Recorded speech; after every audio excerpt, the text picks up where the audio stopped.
Hello, everybody. Welcome to another episode of the African Five-A-Side podcast. Today, I'm very lucky to be joined by Jemal Sevir, a Mauritanian former journalist, but continues to work in football and follow the Mauritanian national team, and somebody that comes very, very highly recommended. Jemal, thanks for appearing on the podcast. Thank you, Maher. Thanks for having me. Okay, so let's talk about Mauritania because I remember 2019, I believe, was the first time Mauritania qualified to an Africa Cup of Nations in its history. And at the time, we didn't know if this was like a one-time thing or not, but now we're talking about three consecutive qualifications. How can we explain this rise in Mauritanian football over the last 6 or 7 years? Yeah, thank you, Maher. You are right. Our first qualification was in 2019. Mauritania is now considered as an emerging team, an emerging country in African football. We have come a long way. So how we can explain this? I think we can explain this since we have the new president, Mr. Ahmadiyya, was elected in 2011. He came with a clear vision, clear strategy for the Mauritania Football Association.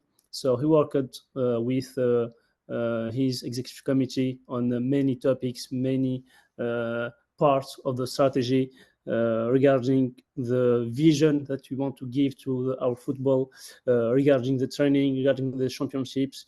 Yes, he launched many things. I think many topics and many parts in Mauritania to really have our presence in the Afcon. So I think this is how we can explain. Yes, the third participation in a row of Mauritania in Afcon, and I think it's just the beginning. Because even I think FIFA, when they talk about, their FIFA forward projects and the FIFA goal usually they use Mauritania as an example sometimes because of the infrastructure that's been built with, the good governance of the Mauritanian FA. We talk about, I don't know how many pitches, the organization of the leagues. I believe also the creation of a women's national team, which wasn't existing before. All of that is true, yeah? Yeah, exactly. We try to use all the funds of FIFA Forward at 100% to build all these things. So yeah, we in Mauritania we have built the new HQ of the Mauritania FA with the funds of FIFA Forward. You have now an academy to train the future of the future player of the national team. You have a television where you can broadcast on air show talking about football.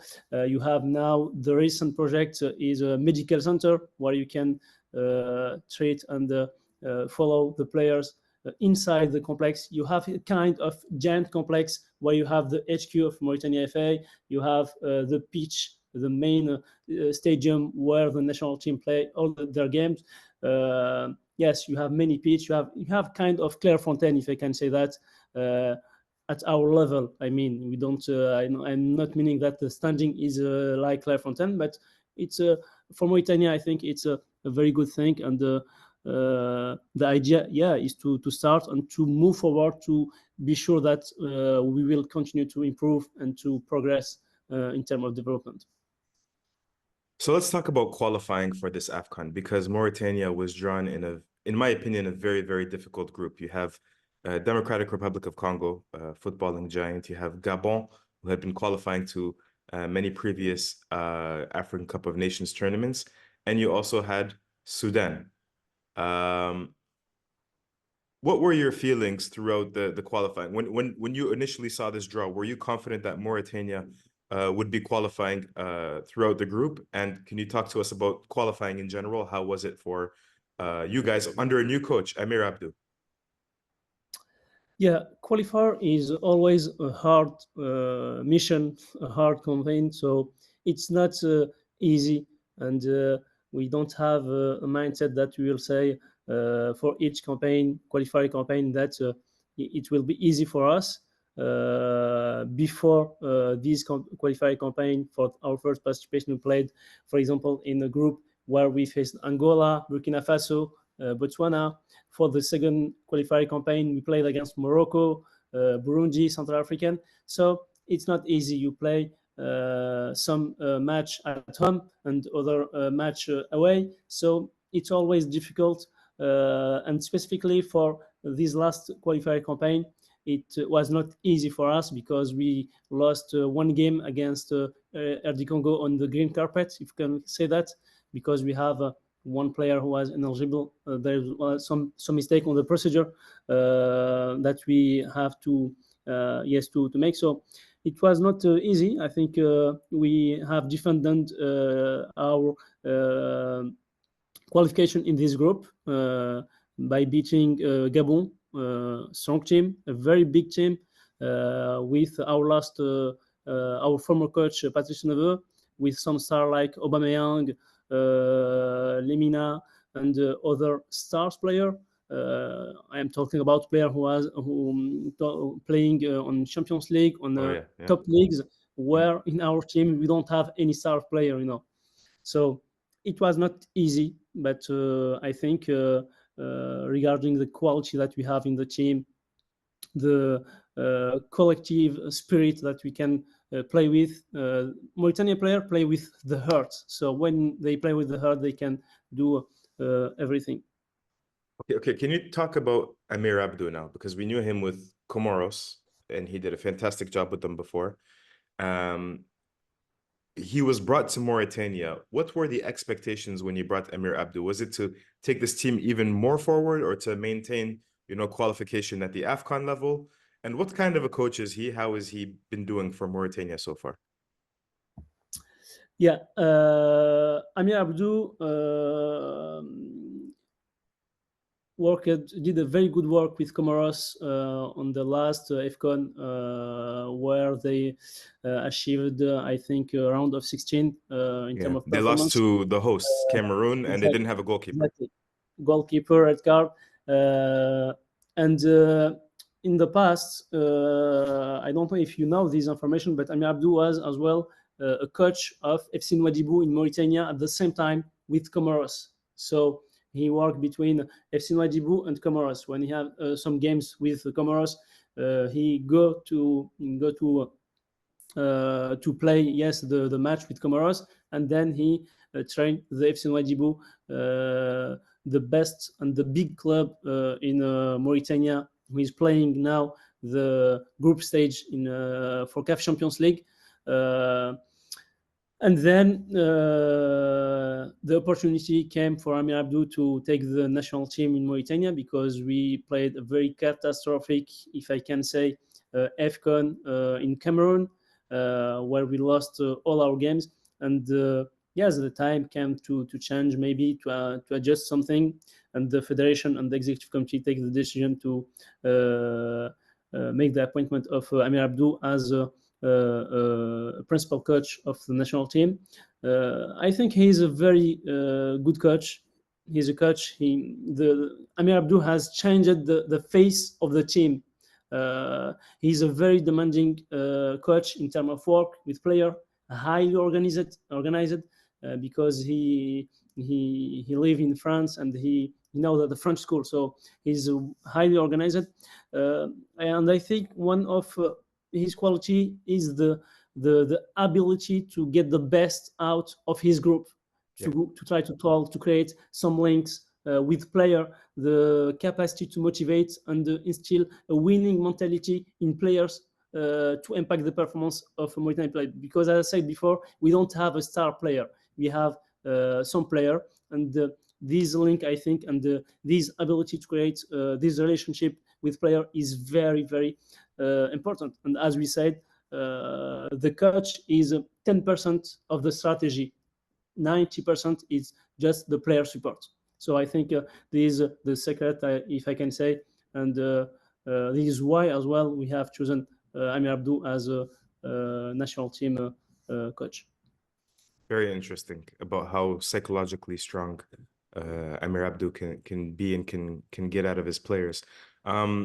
Can I put you under a little bit of pressure? Can I ask you what you think the starting 11 will be for Mauritania in their first match? I know it doesn't have to be the exact starting 11, but what can it look like approximately? And as you're naming the starting 11, if you could just give us maybe one line about each of the players as you're naming them to tell us what kind of player they are.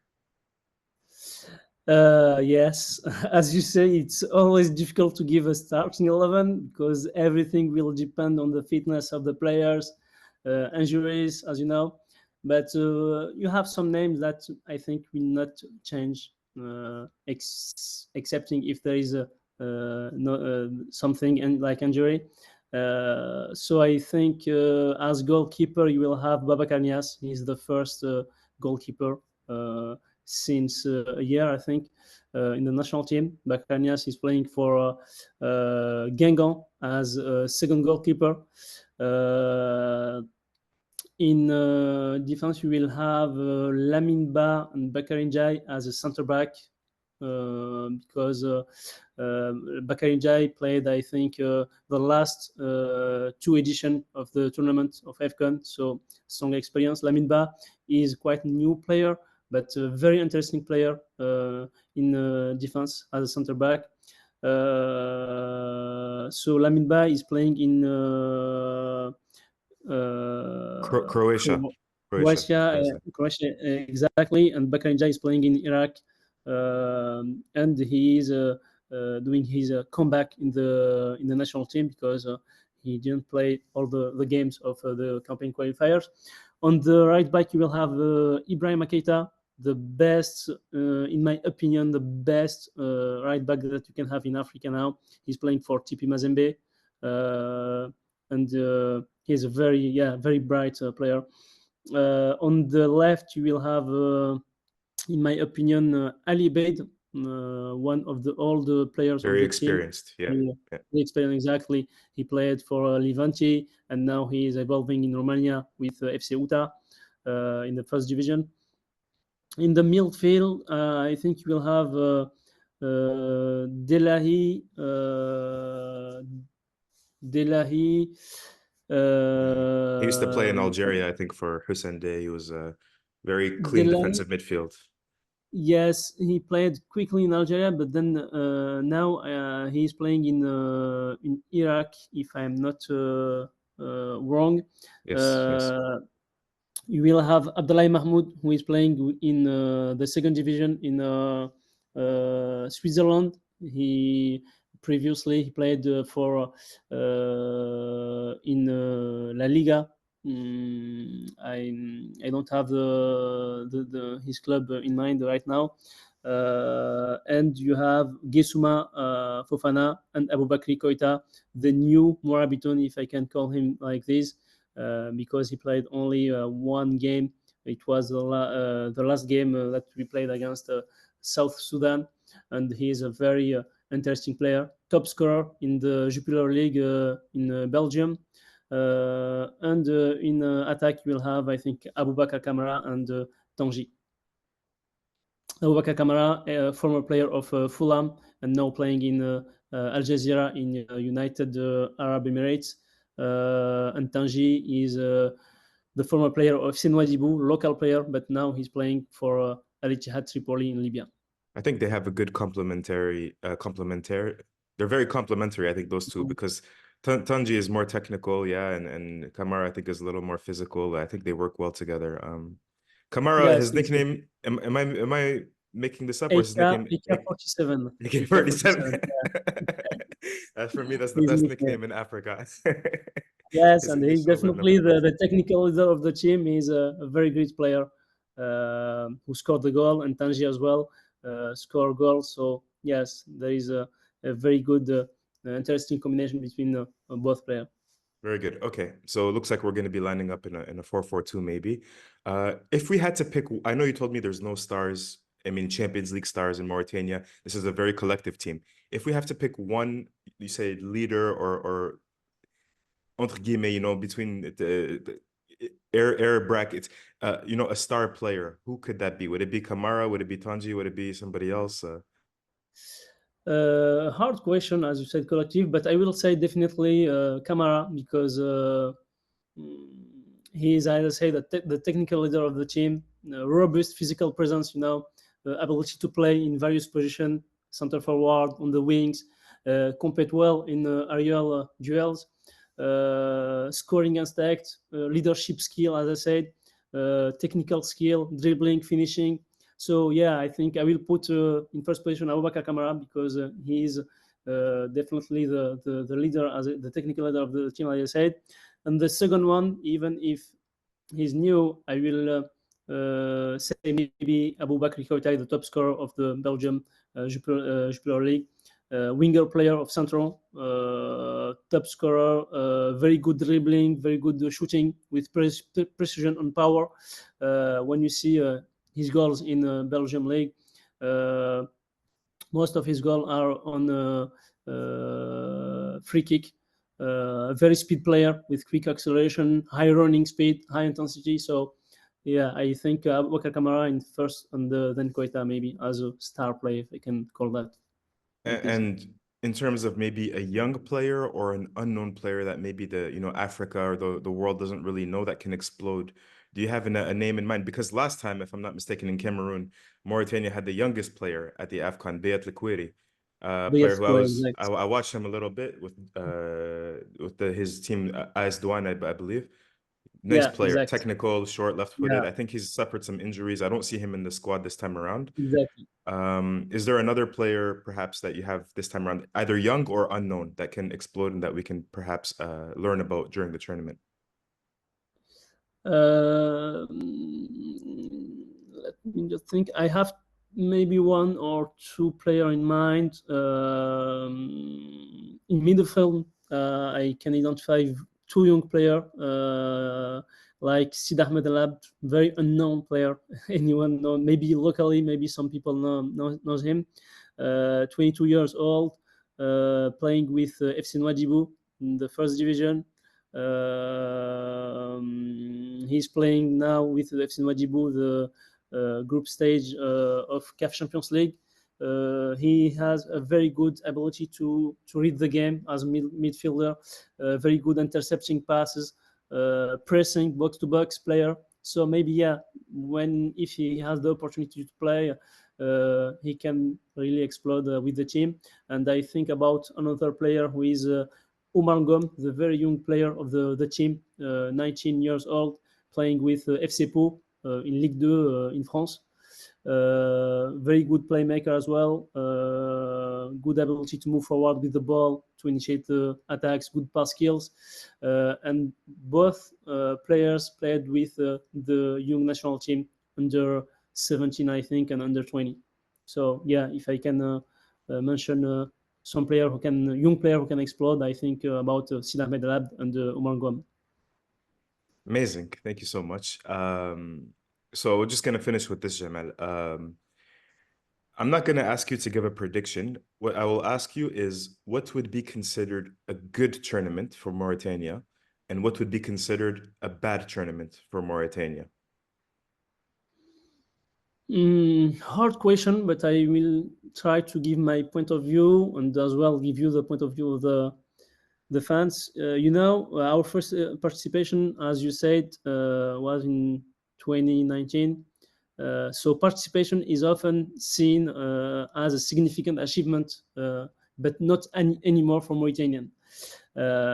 Fans and Mauritanian are very proud of their team, are very optimistic as well of the team. So I think the expectation will be around 16, I think the round of 16 or quarter, I think, because the group exits will be considered a disaster in Mauritania, even if you are a very young team. But I think, round of 16 or quarter can be a good performance, a good tournament for Mauritania. If the team is well,